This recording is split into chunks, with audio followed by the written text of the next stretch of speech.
started to make this last week, and yeah, as you can clearly see, that didn't happen. So this is actually the first of 2 videos that you will see from me this week, because I am making up last week's video because we like to keep things in an orderly manner around here. So we still want to have that video from last week that I was supposed to do and didn't. May I be punished? Yes, I will be punished. But we like to keep them so that way the numbers are still gonna be there, so that way you can still watch everything in an order without having to jump over people like you might have had to do the past couple of days.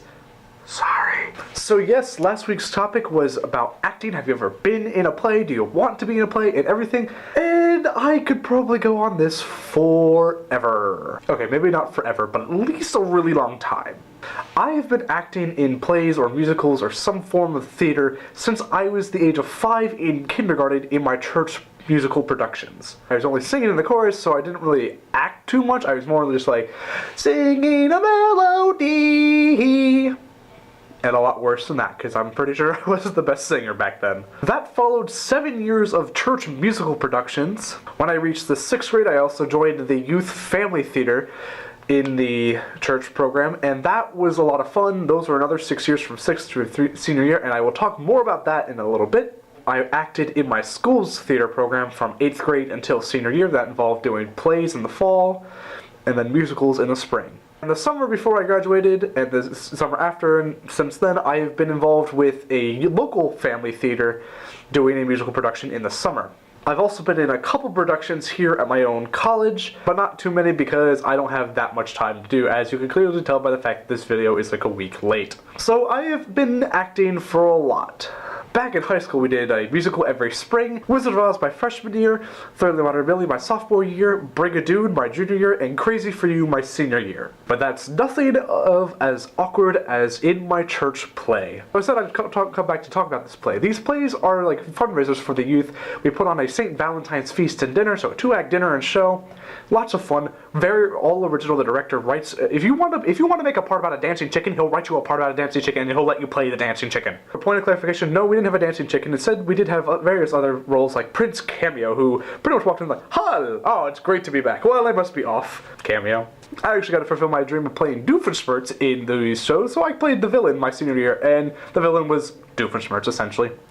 So I got to spend the entire show talking like this. It was so much fun. A couple years before, I played in a Swedish knight. My name was Sir Ace Outersgate. And we had this huge scene where like another knight from a different place. He was not the brightest bulb in the box, if you know what I mean. His squires were very known of that, and they abused the fact that he wasn't that sharp.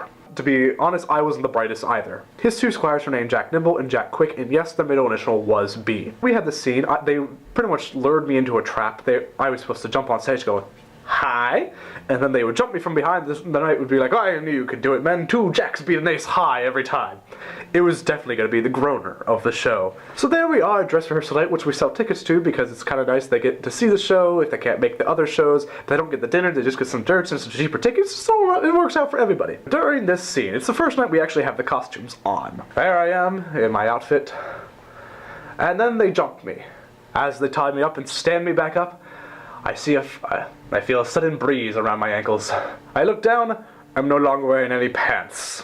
As you can imagine, this was quite awkward, considering we're in a church play. However, the audience doesn't care. They're laughing, and luckily they laughed so hard because we had a couple of seconds to like look at each other trying to figure out how we were going to improv out of this situation. And lucky for me, I was wearing gym shorts underneath, and I was just kind of like, I had them, and I'm like, I'll put them on, whatever. I'm glad I did. But we figured out how it happened, just costume malfunctions, but instead of fixing it, we made it part of the show. The audience loved it every time, and that's pretty much the best story I could give you about my experience with those church plays, because they were lots of fun and very similar to that, except not always like that type of embarrassment. Just the general atmosphere of it is what I was going with. But yeah, I think that's it for now. This video is probably already pretty long. I don't know how long it is, but I'm sure it's getting there to the 5-minute. I will finish this video and you'll see me in like a couple minutes, hours, whenever the next video gets uploaded, considering it's also going to be me. And then I'll be answering this week's question. So watch that one too if you want to like stay on track with all the videos. Okay? Alright. See ya.